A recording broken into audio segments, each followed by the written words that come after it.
Today, we are being joined by Jessica Benstock, who is a leadership and power dynamics mentor for integrity driven leaders and a teacher of somatic trauma resolution. She's also a former tax client and a friend. And I'm so happy to have you here today, Jessica.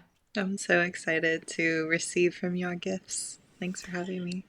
Yeah, so I'm sure that doing your taxes, we probably geeked out on some level about astrology, but I don't think I ever looked at your chart because I didn't know that you were a fellow Virgo moon.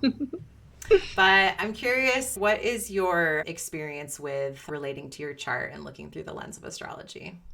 Well, so what's going to be interesting about this is that I was originally taught astrology from a sidereal lens. And Mm, so I know a ton about my sidereal chart, but I don't know a lot about I know some, like, very topically about my tropical chart.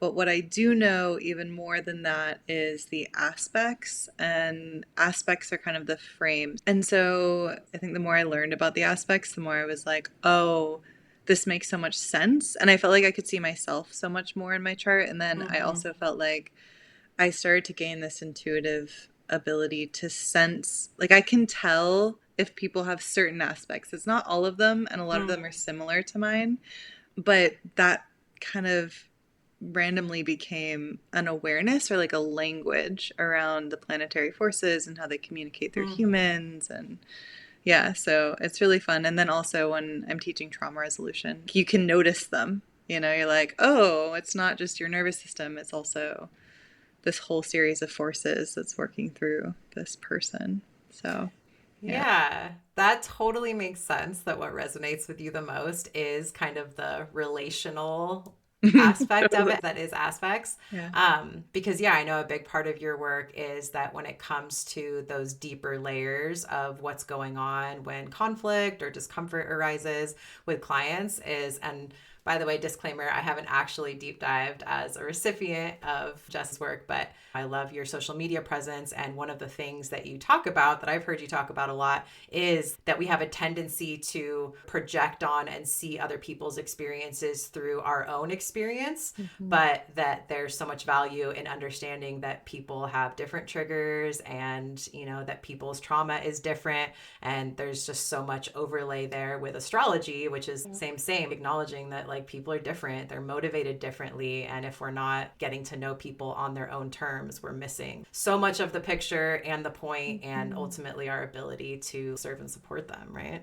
Totally. That's such a really good way to say it. And I think without frameworks like this, it's almost impossible to see people in the way that is more just native to them. The more I deep dive into astrology, it's like, I mean, tarot and astrology go same, like they're the same language, but it's the universal language. Like, it is the way that it coincides with math, the way that it coincides with, like, just the language of, I guess, energy And makes archetypes. every yeah, and archetypes, Mm-hmm. exactly. Like, it just makes Mm-hmm. everything make so much more sense. To me, it feels like a universal language that we're kind of missing. And then when you learn to see it and then have a direct, and it sounds like you really have this as well, like a direct experience with it, where you're in, like, almost, again, relational connection to your own system or your own psyche, things start making sense. Even if you don't believe in astrology and you track astrology with world events, you can't look at world events and astrology and, like, what would happen with different alignments in the sky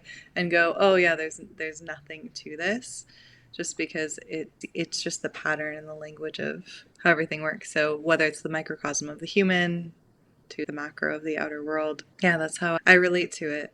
And I think it's really potent also to be able to feel or understand how different forces work, like to be able to catch them when they're alive. So transits have also been a really big deal for me. And I first discovered transits, I was dating someone who was really into transit work, And he coded a whole astrological app to track transits. Mm, And the first transit I remember ever catching without looking at something was my Mars transits, because mm, I had a big phase in my life where my anger was really repressed. And you'll see that mm, it's very much in my chart. So my willpower was also repressed. And like the fire, there's this like fire. My Mars was opposed by Saturn. And so there was this fire that couldn't express in me. But then I would have these windows of time where all of the sudden, all this fire would light up in my mm, system and I would have all mm-hmm, this energy. And I started realizing that that was a certain flavor that I could like feel. And I mm-hmm. started looking at this transit app, and it was when my Mars transits were happening. That's And so so that was cool. my Yeah. beginning. Yeah. I love that too. When you're like, okay, something like I can feel it, and you go and look, and you're like, Hmm. oh, there it is. To your point Yeah. about Mars being like a pretty loud and obvious one sometimes, Hmm. that's the terrible twos. That's why like we have our Yeah. Mars return at 2 years old. So anyone that's a parent, you know Oh. exactly what that is. All of a sudden, your kids start saying no and playing Hmm. with their will, and they're like, my son is actually about to be 2 at the airing of this in like a month. So we're totally in that right now. And it's a lot of saying no, not even like out of anger. Sometimes that's there too. He screams a lot more now than he used to, but like just as a game, he's just like playing with it. Like, Hmm. what can I say no to? Hmm. Like, what is this thing where I have control over my boundaries and stuff? Mm.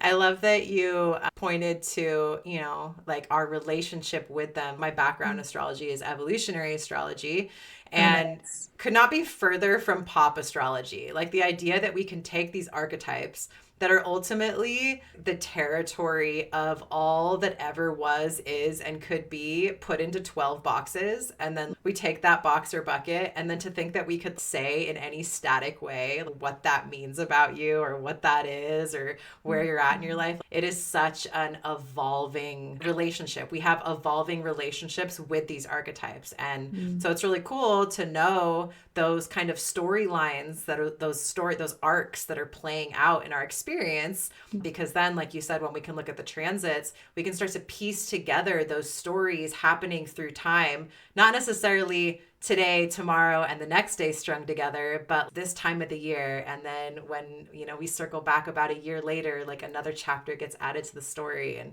there's these different arcs weaving through time that we can piece together. But yeah, even with the snapshot of the moment of the configuration of your birth, obviously you're not the same person from your first to last breath. There's so much evolution that happens with how you know and embody and express each of these parts of you.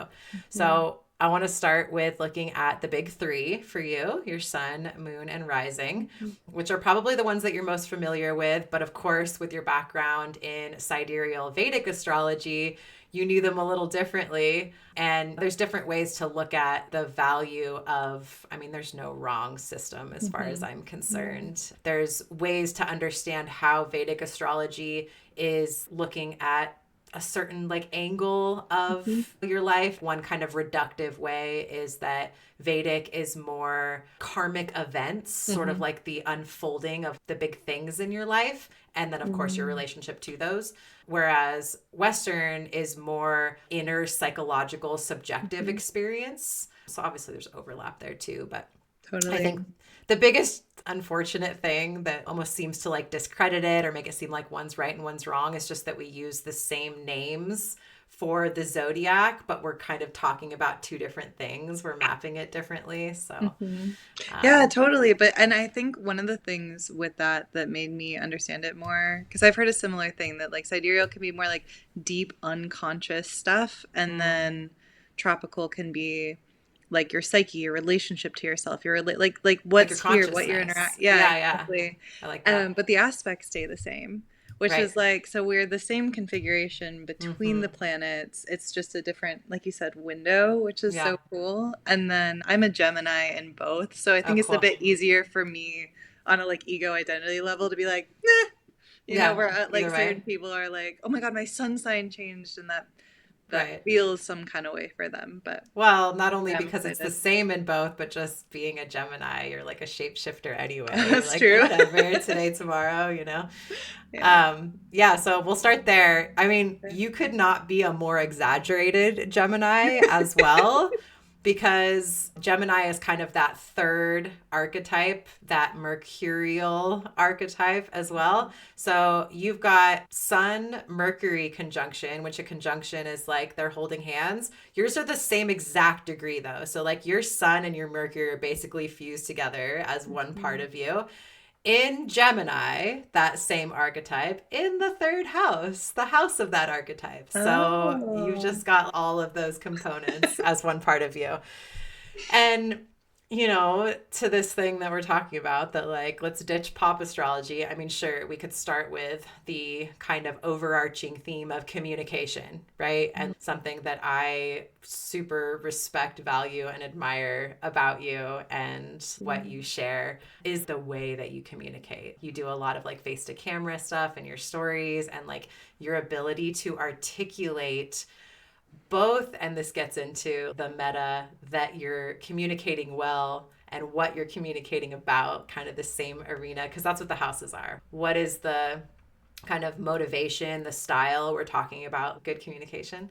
And then where is it landing? It's landing in the house of those same kind of vibes. Because when we're talking about communication, to go a little layer deeper, we're talking about the perception first, the inside job, and then the speech. And then there's the listening and the, alchemy of the Mm. conversation. There's all these different layers. And so you are talking in very articulate and mesmerizing ways about the Oh. phenomenon of all of these different perspectives and the blind spots that we plug for each other, essentially, and fill for each other. So there's that kind of opening of what we're talking about with communication. And then getting into a more like mystical, magical side of it, which I feel like is absolutely apparent in your grounded way that you show up in your work. So, part of Jess and mine's background is we go pretty far back into the days of medicine exploration and like festival hopping and basically making the world like our own, magical hero's quest before grounding into more responsible work and support around those things.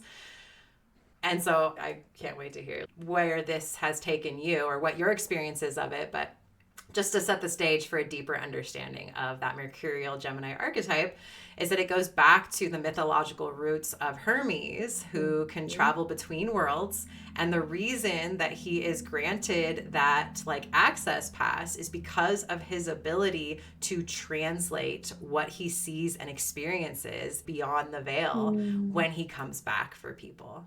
And that piece, the ability to articulate and translate that which some people have never even experienced, or if they did, they didn't even know how to wrap themselves around it enough to understand what happened. And then we have these magical mercurial people like you that can give voice to and create story and interpretation around helping us to better understand these things that we can't see, but that we can all relate with each other around having experienced in some way or another. Mm. Oh, thank you so much for reflecting that. I feel like I'm learning.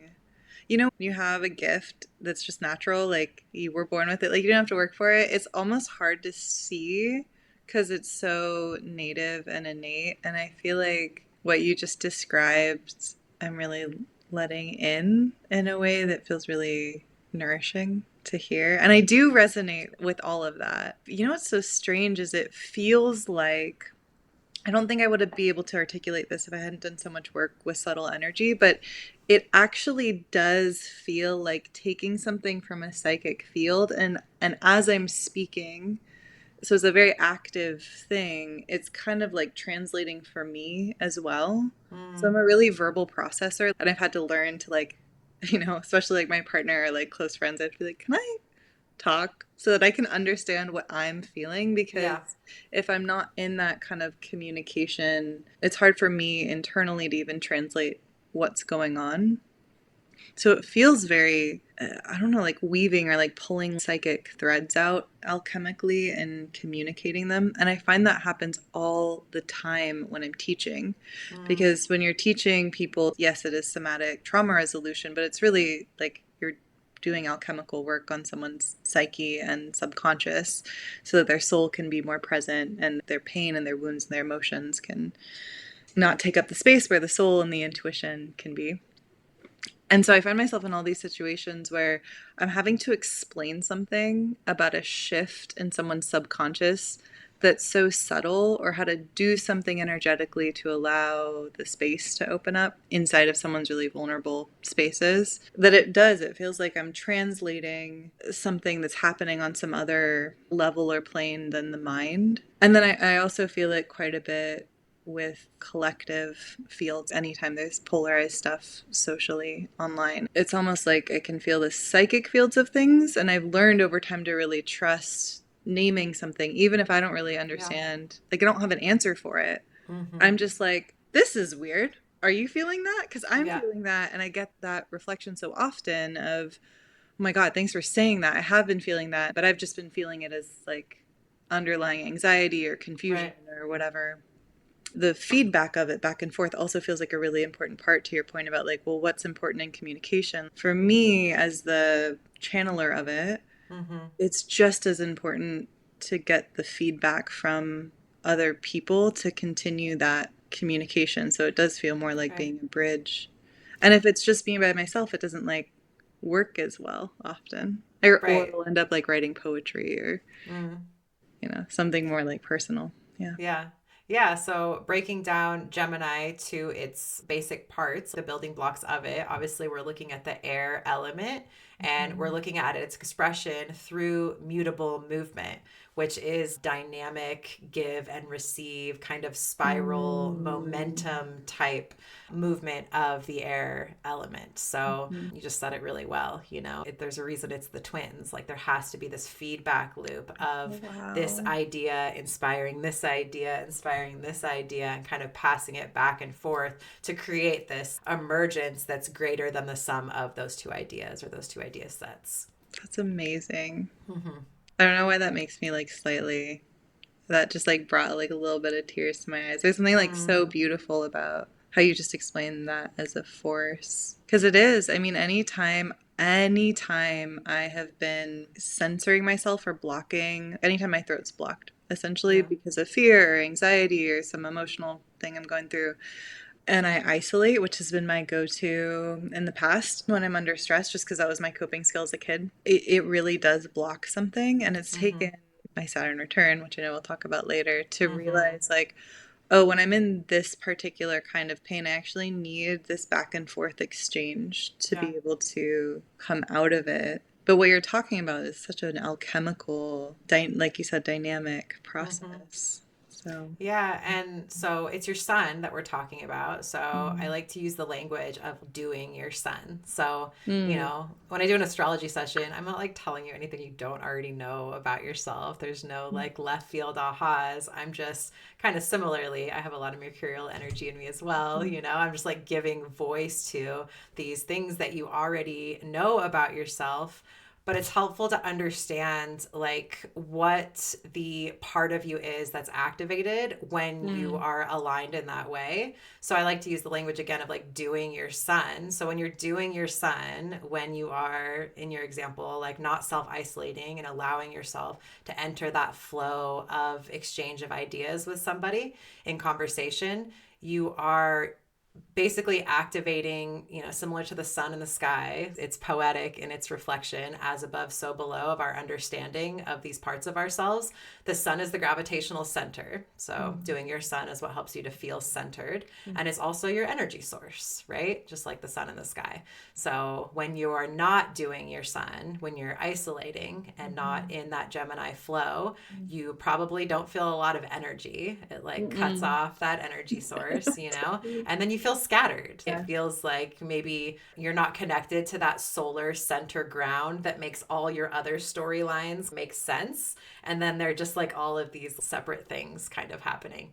And, talking about those building blocks. So moving into your moon, when you do your moon, alternatively, that's that more feminine component that just like the moon creating cycles of our energy experience, Doing your moon is what helps you to feel nurtured and held and supported to be able to stay the course and play that long game through the cycles and the ups and downs. So for you, your moon is also a mutable sign. So again, that same feedback loop is necessary. But in this case, like me, you're a Virgo moon, which is of the earth element. So basically, I mean, a couple things come to mind with knowing what I do about you. One is that Virgo is all about the processes and the ways that we're able to refine the processes that we use through practice and iteration and those little baby tweaks that we do, like the editor of those processes. And there's another piece that I'm going to get to that really supports this as well. But one thing that I've noticed about your body of work is that you've been running your same signature container for how long now? Just on the program that I'm running, the main program, The Phoenix Path, yeah. I've been running it for almost 5 years. Yeah. Yeah. And how long would you say you've been like all in to your business? Probably 7 years. Okay. Yeah, but it took me a while. I mean, this is a different part of my chart, but once I finally landed on doing Phoenix Path, it was my practitioner training. And Mm, so it wasn't anyone else's training. It wasn't mm-hmm, anyone else. And I obviously I like used a lot of my other trainings within it, but there was something about all of the processes, like you're saying, that mm-hmm, I've learned that I've seen really work to create transformation in people. mm-hmm, I was like, wait, what if I just created like the best thing that I could to help transform someone? And it is literally like a bunch of structured mm-hmm. systems all put together. Yeah. Yeah. So cool. And that's the most consistent thing that I've done since I've created Right. that. Yeah. And then, yeah, like you have other courses that I'm aware of and stuff, Mhm. but they're all kind of splintered from that. They're all like in support Cool. of that way that you train and support people. And the other thing that occurs to me with your Virgo moon is, when we're talking about the realm of trauma work, the embodied somatic experience is Mm. your focus. And with Virgo, it's very much the rooted in the body experience Mm. of health and healing. I just Mm. love that you've created this body of work that is very much done in that Virgo way. And so, also, which we'll get to next, you're an Aries rising, Mhm. which means that each of the signs for you is in the house that's like that same kind of complementary archetype, right? So, Mm. similar to that, your Gemini is your third house, your Virgo is your sixth house. So, we're looking at that style of refining and iterating and perfecting your craft, which is made up of this training, mentorship around these various processes. Mm. And then we're talking about grounding that into the sixth house of embodied health and healing. Mm. It's so beautiful. Wow. That's so cool. I had no idea that that's where it was in the chart. Yeah. That's so crazy. And also it makes so much sense. It's just so crazy when you're like getting readings like this and you're like, oh, I'm just doing my chart. You can't make it up. And that's why it's like, So I cool. always start with saying, I'm not going to blow your mind. This is Yeah. just you. We're just going to look at how perfect, where you're at right now and the way you're embodying and expressing what you felt called toward. It's just so perfectly reflected in your chart. Mm.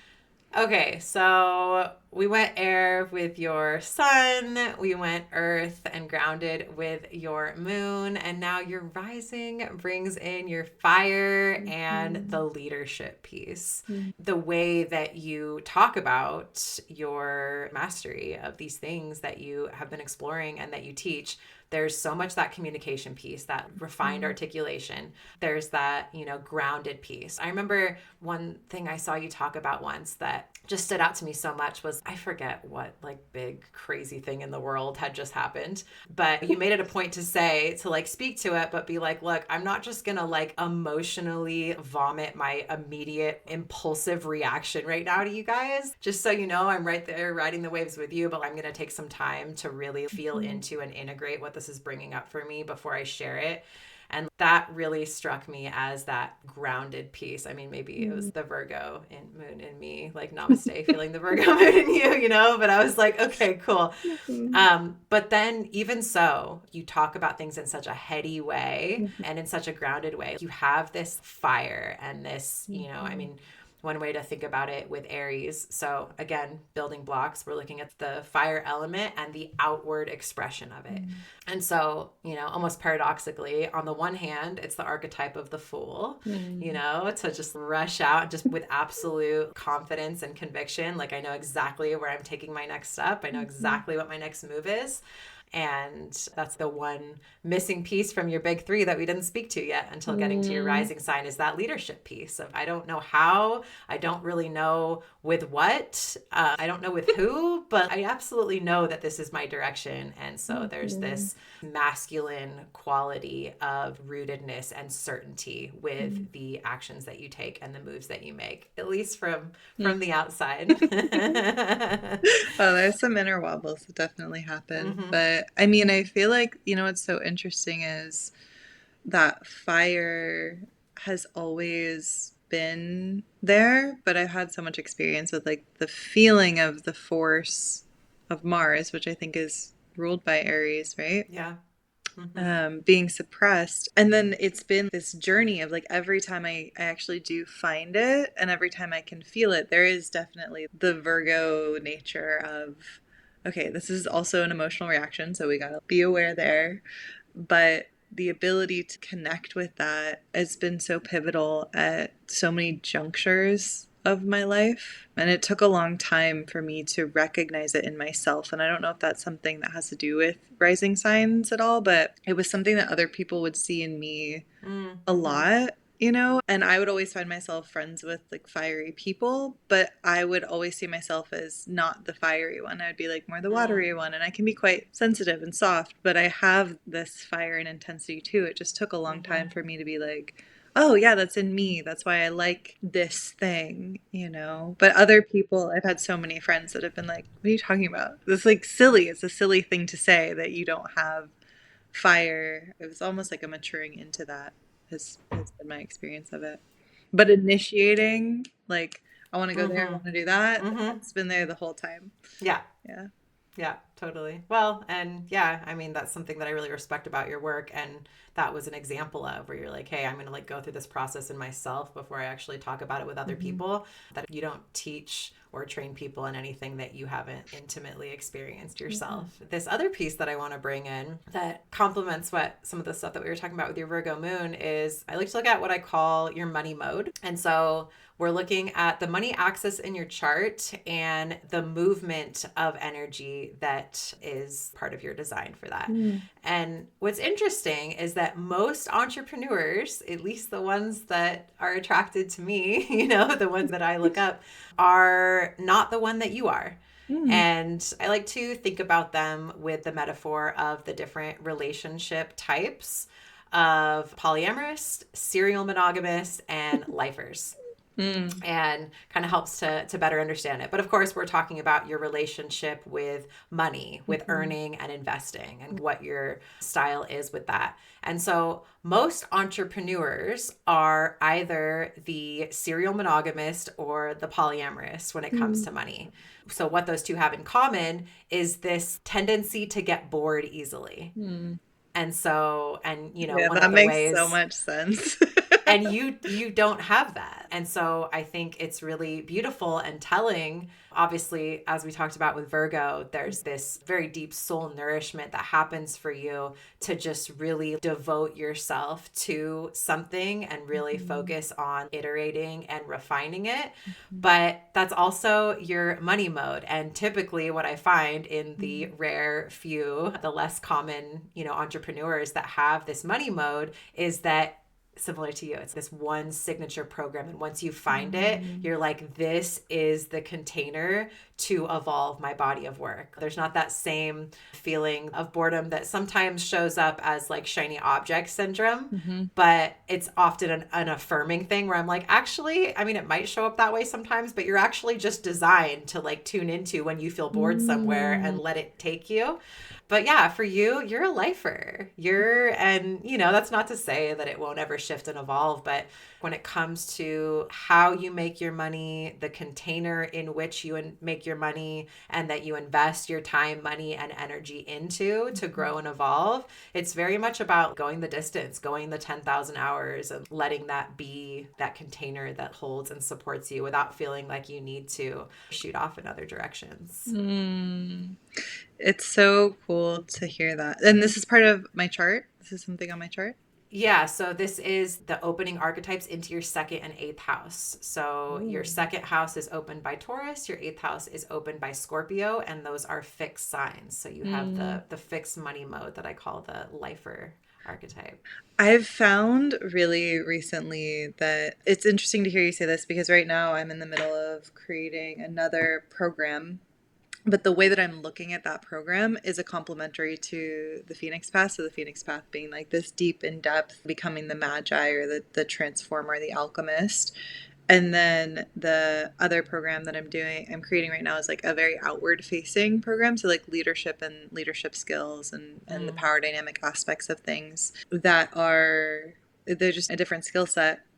But in creating them, my mind is in the standpoint of like, cool, I'm going to create this and then I'm just going to refine it and refine it and refine it. And like until it is its own legacy program. And I don't want a bunch of programs. And so to Yeah. hear you say that, it makes so much sense to me because, from my standpoint, I'm like, well, that just feels like what's going to be the most solid. But in my mind, I'm like, isn't that what is the most solid?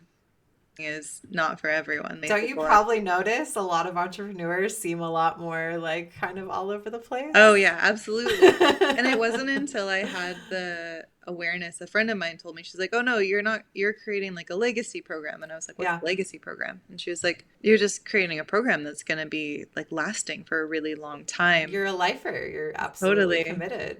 But Yeah. that's how it feels. And it feels Mm-hmm. like I feel really comfortable in that because after you Mm-hmm. build the architecture for it, you can just keep refining and looking at and getting all of the feedback. But it does take longer. There are definitely times, absolutely, where I've been like, do I really want to do this forever? And then my entry point or the next moment of that isn't, well, I'm just going to throw this away and burn it to the ground. I mean, of course, I have those thoughts, but I know myself well enough to be like, that's not what we need. Yeah. I just need to refine it to match whatever the new insight I'm having is, Right. which I think is different than what a lot of people, especially in the coaching space, are like, I just got this new idea, so I'm going to do a whole new program about it, Mm-hmm. which is great if that works for them. That just it doesn't work for me. And every Yeah. time I've tried to do something like that, it ends up feeling Like you're cheating on your program. yeah, kind of. It really is like when you have the gold standard of something versus like a little flittering like membership. And I'm Yeah. interested in this thing that like, you brew it over time and it becomes more Yeah. potent and it works on me as well as what I've noticed. I Yeah. get much more masterful when I work in that way. I think I would be incredibly scattered, like you said, if I was doing the lower mode Mercury. I always imagine the golden snitch just going crazy Yeah. when I think about the lower mode of Mercury. And that would probably be me. That would be my mind. That would be my nervous system. Like, I Yeah. don't think that it would work.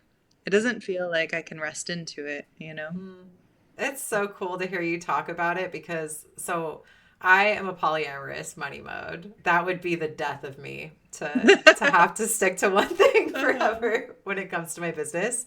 And my north node is in Taurus in the seventh house. So I don't really get that anyway, Mhm. but it's also like such medicine for me. So Mm. yeah, it's really cool to hear you talk about how that works for you and why that feels so grounded and nourishing, but also to hear you talk about the expansive side of it within that, Mhm. how you feel so much room for growth and refinement. And now this complementary offshoot of Mhm. this other program out of a need based on the work you Mhm. were already doing, you Absolutely. know? Yeah. Yeah. Yeah. I can be a scattered person in my psyche. And simultaneously, if I want to turn on, I can be very structured. It's an interesting thing to witness, I'm sure, from like my partner. But there's very much the feeling of when there's a structure that I've already built, I can then have freedom because I have it to rest on, kind of a Mm, thing. And I think the skill of it really is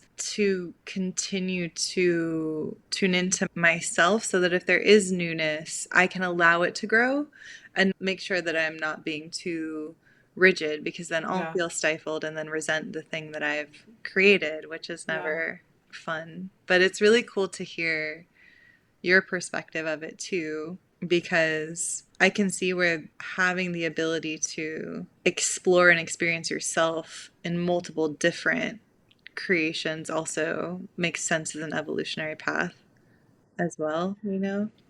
It's interesting because I know a lot of people that are actually polyamorous in relationship Mm-hmm. that has never really suited me, Mm-hmm. but the bridge is there. Like, Mm-hmm. you know, it's this phenomenon where the exploration in one area informs your exploration in another area.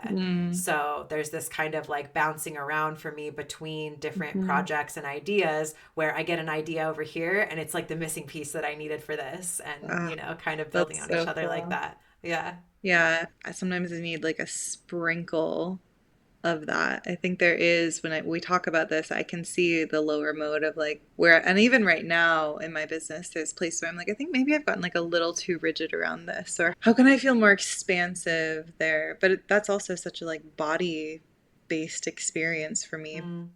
which is an interesting thing to think about, like the business inside of my body. But I'm also a Mm-hmm. somatic teacher, so of Yeah, course I right. would say that, you know? Yeah. So, to kind of bring it to the other side that I like to bring in any astrology session, because people just don't know this about themselves. It's not Mm. part of any app that I've ever known of to pull your chart, which is the moon phase that you were born under. Oh, okay. I don't know And that.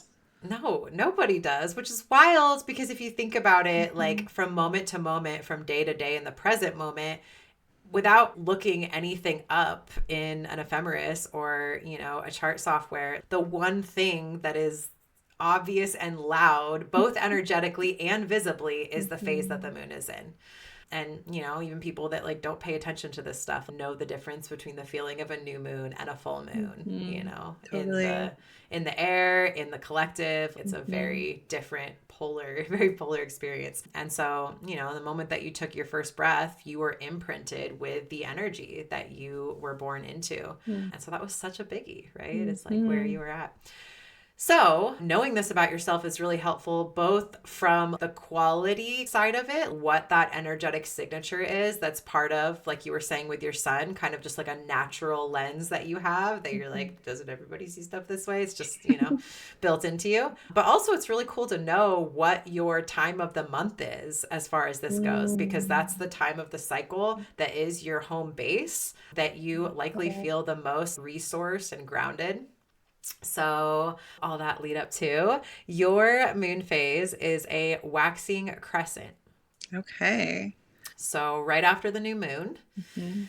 I positioned this as kind of swinging to the other side because with your money mode, we're talking about, you know, that lifer level of commitment of really wanting to like build a legacy of body of work that stands the test of time, that gets more and more fortified as you go along. Your moon phase that you were born under is kind of more like that Aries energy, kind of Mm. more on the other side of the least material. It's Mm. right after exiting Right. out of that dark moon reset that is completely formless and being freshly into that outpouring of manifestation out into the world, still very much connected to that felt experience of the subtle energies and the possibilities and the formless that you just came from, Mm. but starting to move into that initial budding of manifestation where there's so much optimism and anything's possible, and, you know, just trying to translate, I guess, is another word in this case too, like translate what you were just immersed in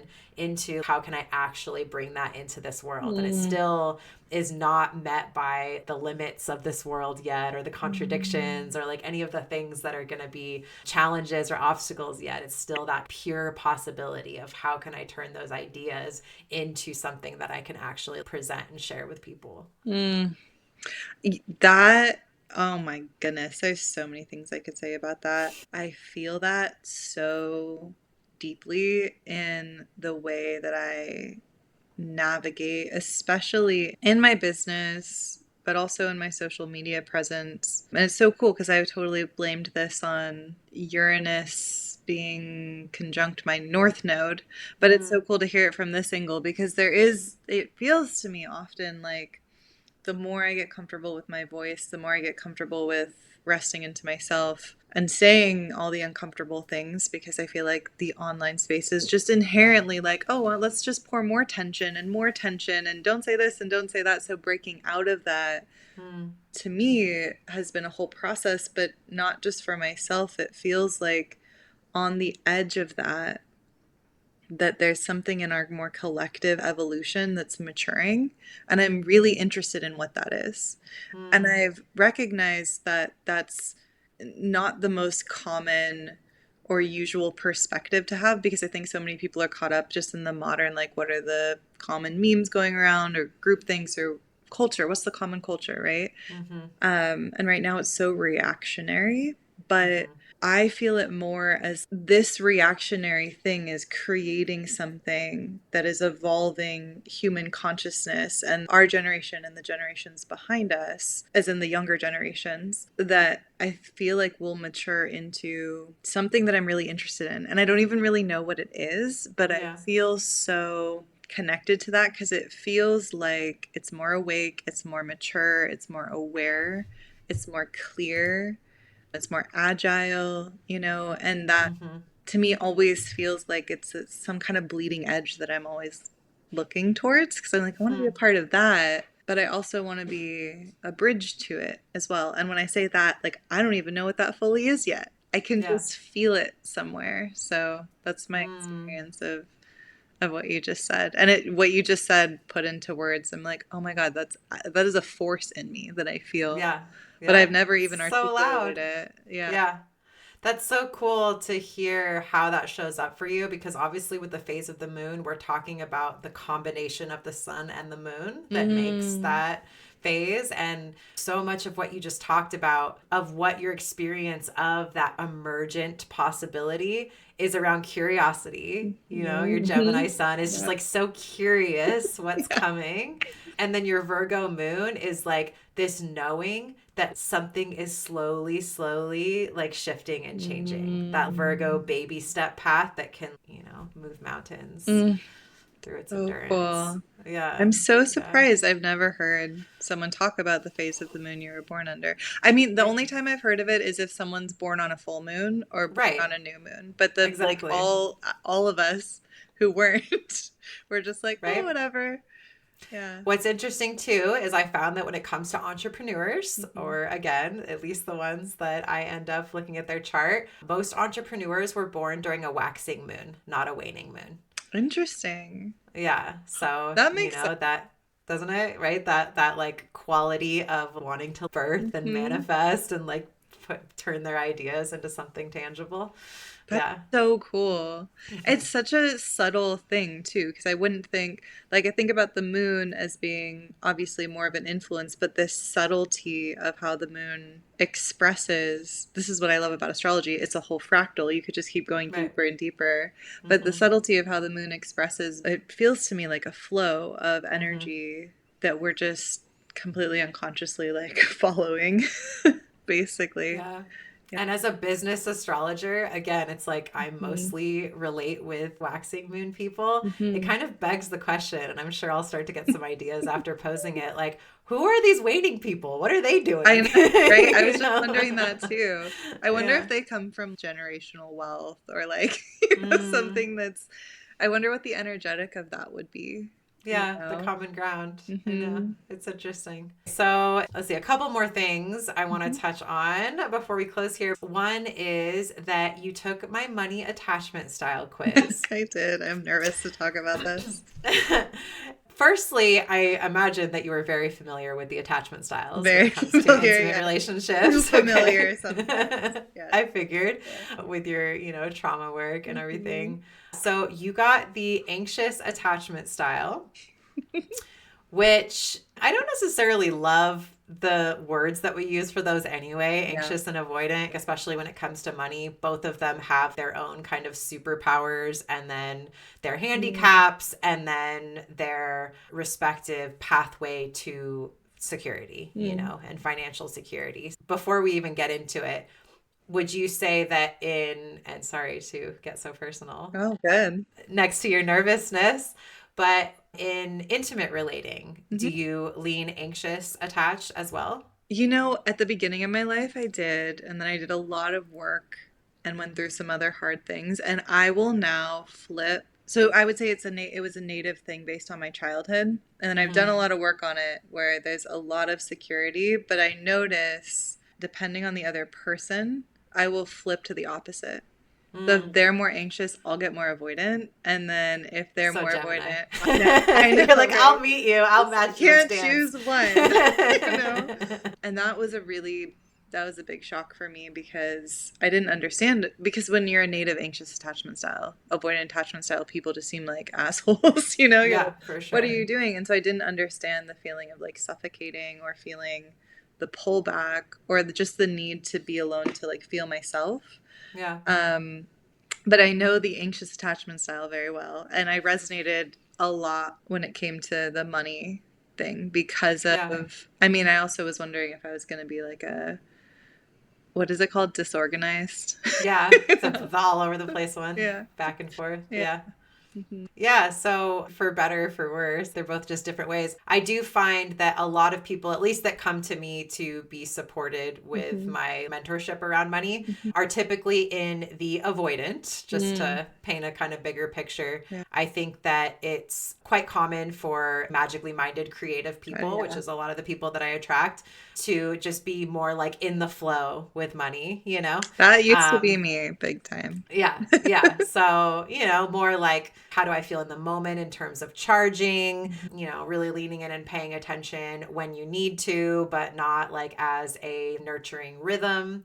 But Mm. then, yeah, on the flip side with anxious, it kind of makes sense that you used to be that way and then you kind of swing the other way because you're Yeah. like, okay, I know this is important. I'm serious about my business and Hmm. stewarding it properly. So then there's an overcorrection that can happen of, okay, I'm going to fixate on it. Hmm. So yeah, I'm curious because one thing that I found too, whether it comes to our attachment style or whatever, like our money wounds are that we are healing, making more money doesn't really have anything to do with the path to getting to security or healing Mm. those wounds. And so often they Hmm. just like take on a different form the more money that you make. But Ooh. yeah, I'm curious because I know that you are successful Hmm. financially in your business.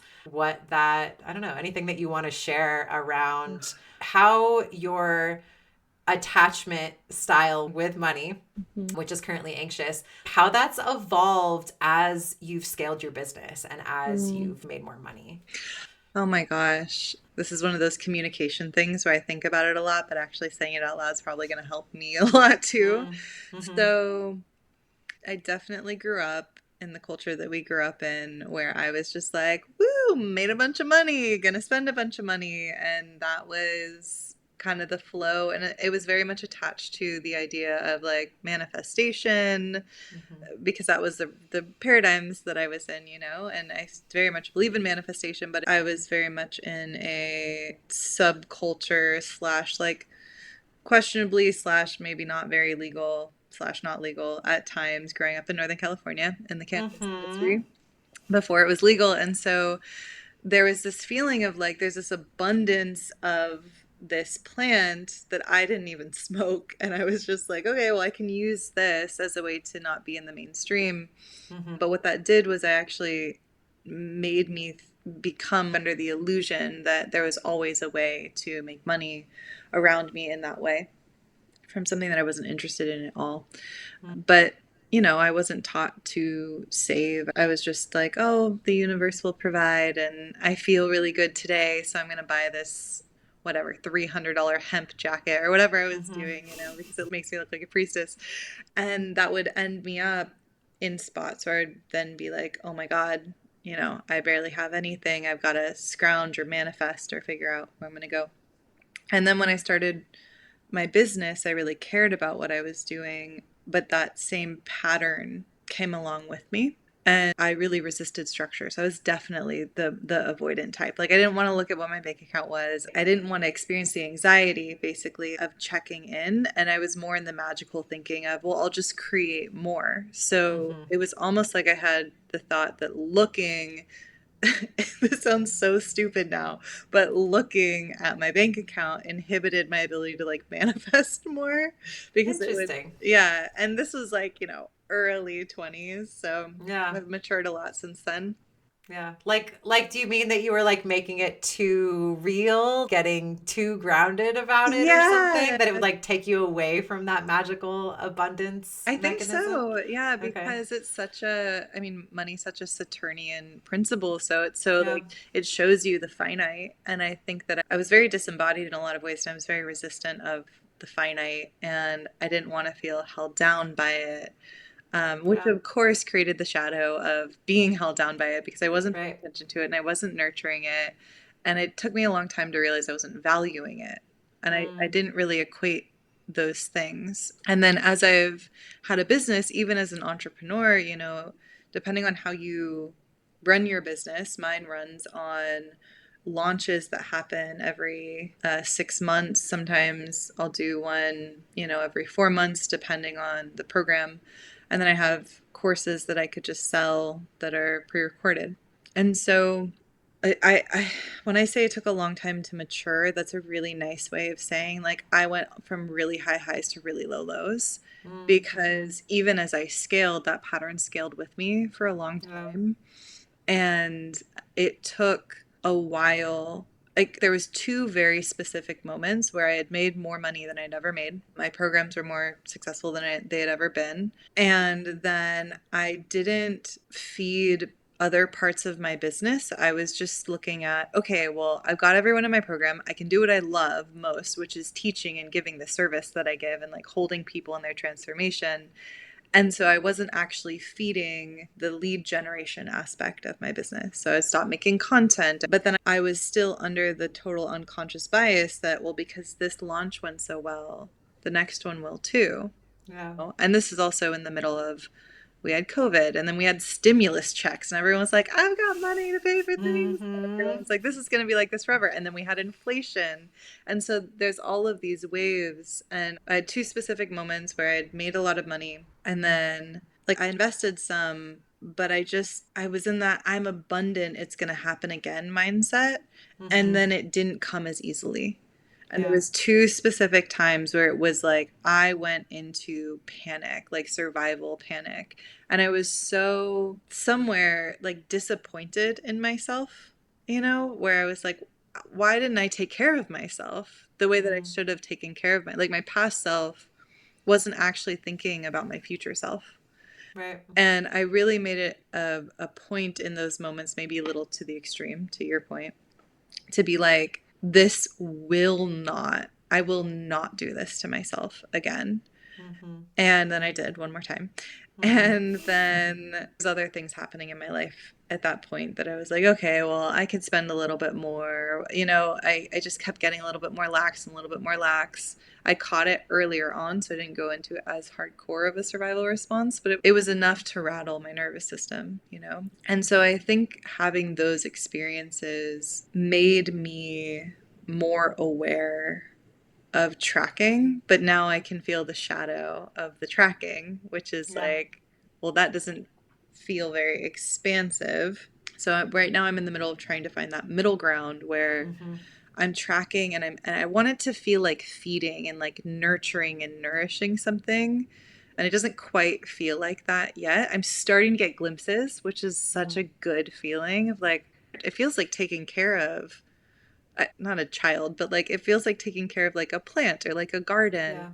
And I would never in the past have thought that I would have that feeling with money. Like I just Yeah. never equated them.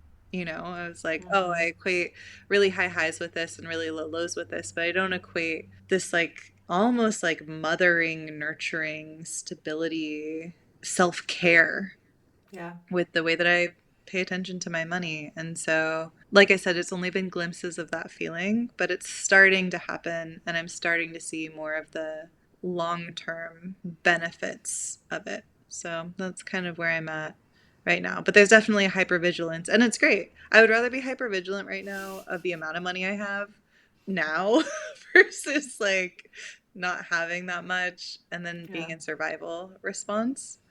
So, yeah, that's me. Well, thank you for sharing Mm-hmm. where you're at right now and the journey you've been on with it. Worth pointing to that, like your money mode being a lifer, it's like, Mm-hmm.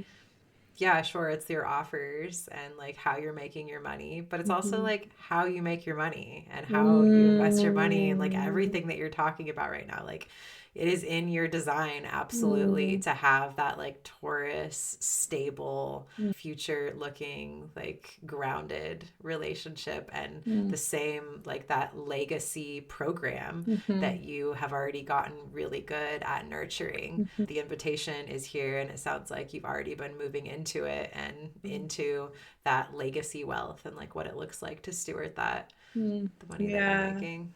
Yeah, it feels that way. And what's so funny is I feel like a teenager in it. Like I can Yeah, feel that I'm not as irresponsible as a little kid anymore, but I still feel like I've got to create the discipline around myself. Like it could be a right. little slippery.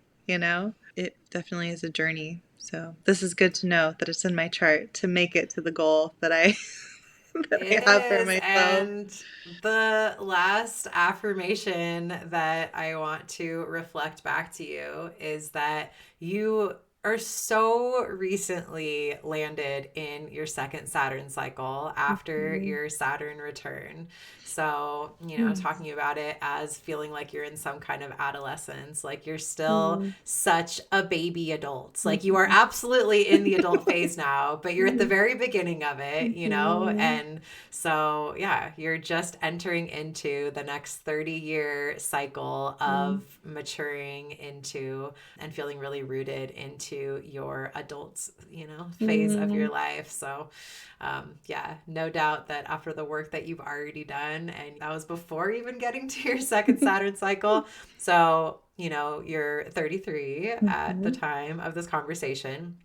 You're 5 months after that birthday. And I like to look at the timing of Saturn return. So it's cool to know that you have been nurturing the Phoenix Path container for Mhm. the last 5 years Mhm. and that you really got serious about your business about 7 years ago. Your Saturn return is like 6 years. So you've pretty much been in your Saturn return like the whole time that you've been in business up until now. And in that very potentially chaotic, but definitely super confronting and challenging rite of passage. Mhm. And it's funny because people, they'll ask me, when is my Saturn return over? And I always like to say, when you stop asking. That's Basically, so true. That's like a so short way of true. saying it's not going to go away. It's just going to become your life and you're going to be okay with it. Yeah, Like it's yes, just going to that be is the new exactly what it normal. is. That Yeah. is the best way of articulating how I feel about it. It's just going to become your life and you're going to accept the way that it is. Yeah. Wow. Yeah. So you probably don't think about asking that anymore, but you probably also already knew. I think you said that you already knew that your Saturn return was over. Yeah. But yeah, it's cool to know that you've had that. I don't want to say working against you because Saturn is absolutely working for you and Right. in support of again everything that you're meant to step into. There's just some clashy parts, to get there, but Oh, yeah. uh, And they did play out through my business. My business yeah, was where I got probably the most exalted like gifts, but also it was through my business that Saturn used experiences or through my interpersonal dynamics within my business that I had these like insanely confronting experiences that I did exactly what you said. Like I basically got to the point with it where I was like, okay, I am not good at this thing this one dynamic with like a certain, kind of system or a certain kind of person. And so I'm just going to accept or a certain skill set, right? There was like a couple things, but it was a theme and I could see the theme and the theme was just unrelenting until I finally was like, okay, I can't resist this. I can't look away. I'm just going to get really good at it. Mm-hmm. And that's the only path. And it was horrible, but I'm so grateful for it because my life has changed so much now that I've gained the skills that I learned during that time. But I can definitely feel like I'm not in it anymore. So Yeah. that's really nice. I had no idea that it lasts 6 years, though. Yeah, I mean, you could like get more nuanced actually Mm-hmm. looking at someone's specific chart, but as a general rule of thumb, at 27, super technical, but you have what's called your progressed lunar return, and it's kind of Mm. like the emotional precursor to your Saturn return, Mm-hmm. where you start to become more aware of your karma. It's like Yeah. it stops feeling like isolated triggers and emotional experiences, and you start to like see the themes Mm. and kind of put the pieces together. So that initiates you into that understanding of your karma and its relationship to your dharma. So it kind of like sets Mm-hmm. the stage, and then it peaks at more like 29 and a half, but we'll call it 30. And then if we follow that bell curve out the other side, it's 33. So that's when you've landed on the other side. There's also some interesting things with like the Christ narrative around the age of 33 and the metaphor of like being nailed to the cross. One way to think about that is like time and space and fully surrendering. Yeah. So, yeah. I've definitely been in that. I feel like as women, we have like an even deeper, when you're like early, not as much like when I first turned 30, I was like, okay, it's starting, but being 33, knowing like, oh, I'm going to be 34 next, there's this deep level of surrendering and understanding time and maturation Hmm. and consequences of choices, which seems like it preps. I heard someone say this recently that your 30s are when you prep for the next. I forget how they said it, but it was something around like pointing to in your 20s, you're finding out who you are. In your 30s, you found out enough of who you are to actually prepare for the rest of your life. And Mm-hmm. I definitely feel that.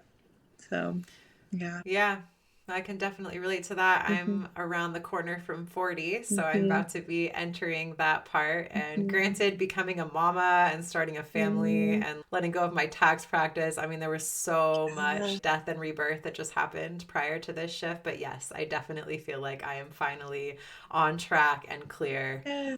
Still plenty to learn, but at least I feel more of that lifer energy, more of that like North Mm-hmm. Node Taurus, like, okay, this is the way, this is the direction. I might like steer the ship a few degrees either way, but like Mm-hmm. this is the direction. Mm-hmm. Yeah. Totally. Totally. Well, thank you so much for sharing everything you did today, giving us the opportunity to look at your chart and better understand your flavor of magic that I've come to appreciate so much. And Mm-hmm. for our listeners that would like to connect with you and check out more of the work that you do in the world, where can they find you? They can find me mostly just on Instagram. So it's jessica.benstock, Benstock. And then you can also go to jessicabenstock.com/the dash phoenix dash path if you're interested in the thing that we've been talking about a lot, the program, the legacy program, the lifelong Mm-hmm. legacy program, as we've talked about it, for somatic trauma resolution training for coaches. Yeah. Perfect. Those links will be in the show notes. And to everyone that tuned in today, thank you so much. And Jess, thanks so much for being here today. Thank you so much.